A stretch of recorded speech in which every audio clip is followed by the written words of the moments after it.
Shalom saudaraku dalam Tuhan. Saudara, mari kita menyaksikan video yang berikut terlebih dahulu. Dan pastikan tekan tombol like, tekan tombol subscribe, dan yang lebih penting share video ini supaya menjadi berkat bagi banyak orang. Berikut videonya. Islam itu yang pertama, kita kalau ketemu orang harus tegur menegur. Oh tidak, kalian nyapa dan kalian membantu. Tidak bisa. Loh, tapi kan itu harus kalian lewat kontatun. Gimana? Sampean diajarin belajar, ojo ngeyel wae. Nek ngeyel wae kesaplo. Lihat, sih.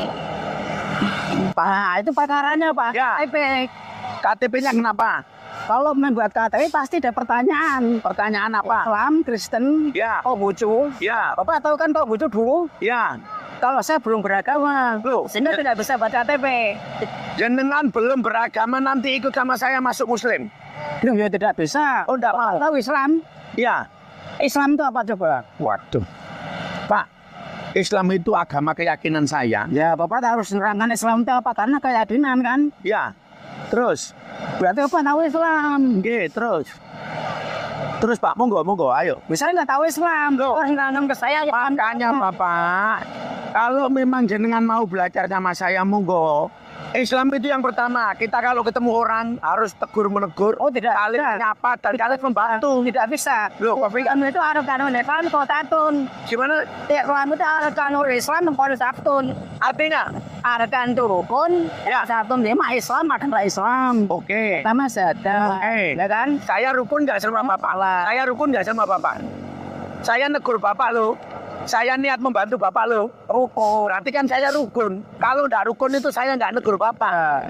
Saya nggak mau bantu Bapak. Saya orang mungkin, saya orang ikhlas, makanya saya mau bantu Bapak. Saya mau menolong Bapak. Bener? Ya. Nanti kalau sudah menolong Bapak, ayo kita sholat bareng-bareng. Nah ini perkaranya kita memang Ayo. apa? Tidak. Islam itu ada 72 golongan. Ya. Kalau Imam Hambal disatukan dengan Imam Syafi'i, tidak bisa. Sekarang sampai lihat tangan saya ini. Ya. Sampai lihat tangan saya ini. 99. Sampai lihat tangan saya dulu nih. La haula wala quwata illa billah. Pak. Bismillah saja. Ayo baca sama saya. Asyhadu alla. Ayo sama-sama. Bisa. Kenapa? Madhabnya apa dulu? Apa? Madhabnya apa dulu? Sampai madhabnya apa? Saya belum punya madhab. Kalau makanya jenengan ikut sama saya, Pak. Ikut sama saya, Pak. Ya. Orang Islam itu baik hati, Tidak Pak. bisa. Ya. Kita harus mulai Islam harus ada madhab. Kalau itu Imam Hambal pasti Sabar. Namanya orang pedot harus disambung. Ya. Kalau belum Islam saya ajarin ngeyel. Jadi harus sabar. Sekarang apa? Saya nanya. Gak usah dur-dur ngomongin. Sampean mlebu Islam dhisik. KTP Pak KTP Lah iya sampean kedur ngomongin kesaplok pesawat. Iya wong sampean diajak masuk Islam ngomong alur betul sekarang bahas madhab. Bahas iman tapi masuk dulu Islam belajar. Ya harus belajar harus ngomong. Islam Bapak Islam itu madhabnya apa dulu? Sekarang kita tanya, sampean nanya sampean Islam apa enggak? Tidak Islam. Dalam baca kota-kota. Karena saya baca buku itu kan buku Makanya sampean diajarin belajar ojo ngeyel wae. Nek ngeyel wae kesaplo. Lihat. Nah, ayo ke sana dulu. Yo tidak bisa. Kenapa tidak bisa itu ngomongnya? Islam Ahmadiyah. Baca dulu. Enggak, gini dulu. Sudah demo saya, demo. Bisa buat KTP. Sekarang ya tanya. Tahu dulu kan Konghucu sekarang demonstrasi. Sekarang saya tanya. Ya. Bapak enggak punya KTP. Betul? Betul. Pak, saya ikhlas bantu sampean tak buatkan KTP. Lu kurang apa? Tapi bisa tidak jaminannya? Bisa. Orang beragama bisa buat Bisa tak buatkan. Mau apa enggak? Hai mau apa enggak? Ayo. Nah, terus setelah saya punya KTP, Ya terserah sampean mau agama terserah, enggak mau terserah. pas alamatnya apa? Alamatnya saya nggak punya rumah. Dengerin dulu toh Pak. Jenengan ini kalau mau tinggal sama saya. Saya nggak mau tinggal. Saya mau tinggal sama orang lain, saya nggak mau tinggal. Saya nggak bisa tinggal dengan orang yang tidak dikenal. Karena saya tidak percaya sama orang yang tidak dikenal. Ntar dulu. Oh kan? Nama saya siapa? Ini Nama saya siapa? Ini Purnomo dari kepolisian, Ya. kepala negara. Kan kenal toh. Pasti yang di bawah ambil Ini soal namanya. Iki wong iki ngwajal kat mau. Piye iki naik? Semuanya lo, foto rambut tadi. Tuh, aku dibentak-bentak lebih yang ini. Ayo, foto rambut mau. Ayo, sini. Soalnya kita tahu. Saya nggak membahas akidah, Pak. Saya nggak membahas akidah. Mohon masuk ya. Ini membahas soal perkara apa? Bentar dulu. Saya sudah nggak membahas agama, nggak membahas apa. Saya membahas sebagai makhluk Tuhan. Ya, halo, shalom teman-teman semua. Ini pertama kali saya lihat ini, saya juga bingung ya. Bingung karena saya nggak tahu mau marah, atau mau ketawa, atau mau apa gitu. Tadi saya pikir ini cuman settingan atau bercanda, atau cuman seperti sinetron gitu ya. Tapi ternyata ini beneran ya. Saya dapatnya ini dari akun Facebook Purnomo Belajar Baik. Ini akun dia sendiri ya teman-teman. Saya nggak buka karena ada foto anak-anaknya juga. Jadi saya nggak mau buka lah ya. Tapi ini saya cukup yakin dia memang polisi beneran dan ini lakukan hal seperti ini gitu ya. Sepertinya dia nggak tahu bahwa ini adalah sesuatu yang keliru, yang salah ya. Jadi dia memposting dirinya sendiri, si Pak Purnomo ini, di dalam Facebooknya dia sendiri, dan dia bangga dengan apa yang terjadi yang barusan kita lihat itu. Wow, saya terus terang ya bingung gitu mau ngomong apa ya, ini aneh gitu ya. Ini polisi, Pak Purnomo, kalau Bapak mau lakukan ini, mending Bapak jadi ustadz Pak, jangan jadi polisi. Polisi itu tugasnya bukan untuk mengislamisasi orang, Pak. Ya, itu yang pertama. Yang kedua, pakai caranya cara hipnotis lagi seperti itu ya. Pakai pukul kepala, terus udah gitu ngajak begitu, itu ya udahlah, itu udah tahu lah, itu cara-cara hipnotis. Bapak mau coba hipnotis. Dan gagal pula. Jadi, saya mau marah tadi, mau kesel. Tapi lihat begitu, jadi ketawa gitu. Aduh, ini yang bingung, jadi bingung juga mau komentar. Jadi teman-teman kalau mau komentar silakan masuk ya. Ini saya juga ya kita bahas ini ya. Sebenarnya boleh apa enggak? Setahu saya nggak boleh lakukan hal seperti ini ya. Menggunakan atribut polisi begitu mengislamisasi orang, ya itu nggak boleh setahu saya ya. Terus udah gitu paksa, dari tadi maksa-maksa juga, ngotot, maksa-maksa, ngajak-ngajak seperti itu. Terus sampai pakai seperti cara hipnotis seperti itu. Itu setahu saya nggak boleh ya. Nah, dari situ pun juga kita bisa lihat ya bahwa memang ya Islam ya begitu, memang hipnotis ya, seperti yang dipraktekkan Pak Polisi ini. Udah pokoknya masuk dulu, percaya dulu, syahadat dulu, baru nanti belakangan belajar. Gitu, itu namanya praktek hipnotis tuh, seperti itu. Baik, salam Tuhan itu videonya. Dan seperti apa tanggapan saudara mengenai video yang barusan kita lihat bersama? Silahkan tulis di kolom komentar. Tuliskan komentar atau tanggapan yang baik, yang positif.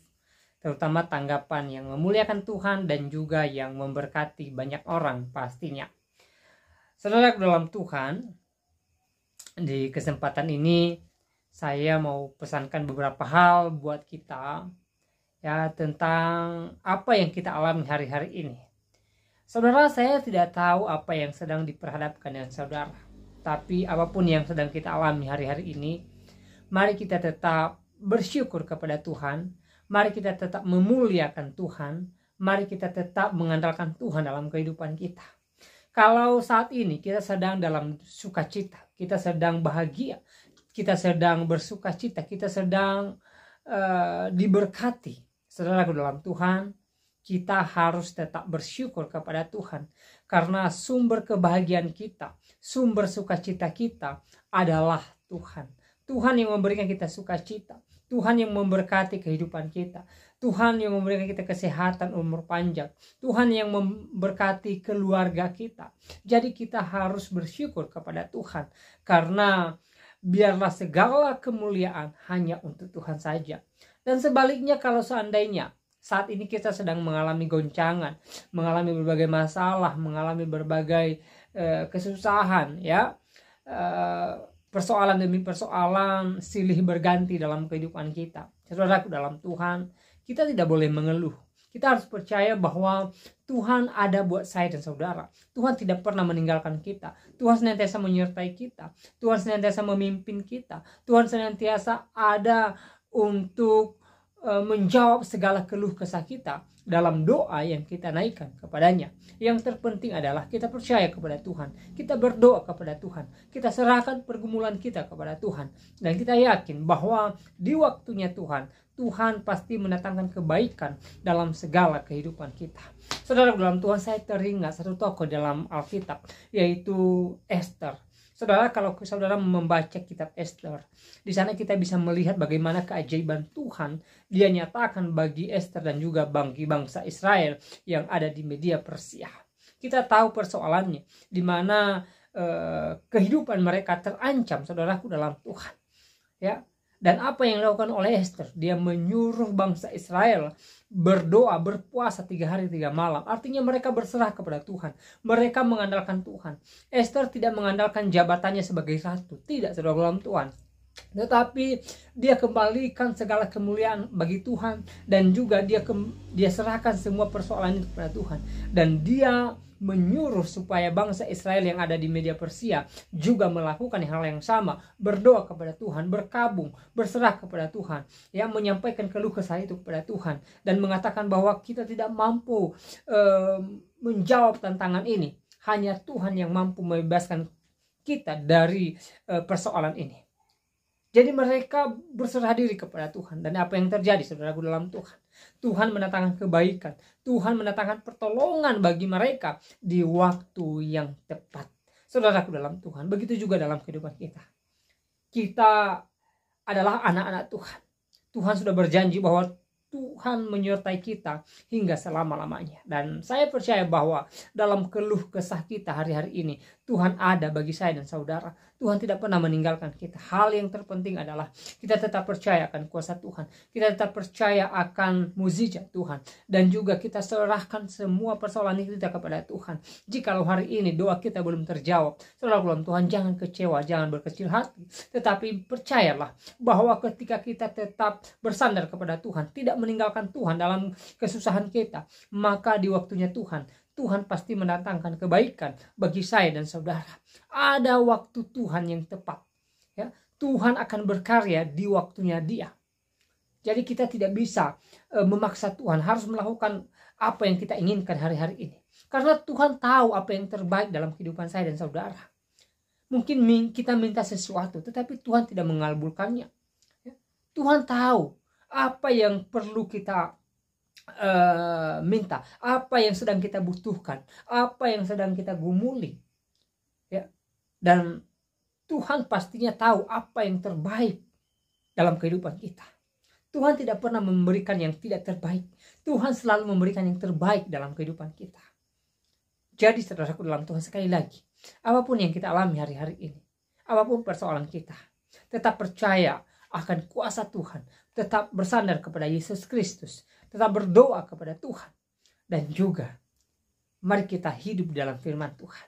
Kadangkala hari-hari ini saya perhatikan anak-anak Tuhan, ya, dia rindu doanya dikabulkan, dia rindu pergumulannya dijawab oleh Tuhan, tetapi dia tidak tinggal di dalam firman Tuhan. Dia mengabaikan firman Tuhan, ya, dia tidak jadikan firman Tuhan sebagai dasar hidupnya. Maka ini pincang saudara dalam Tuhan.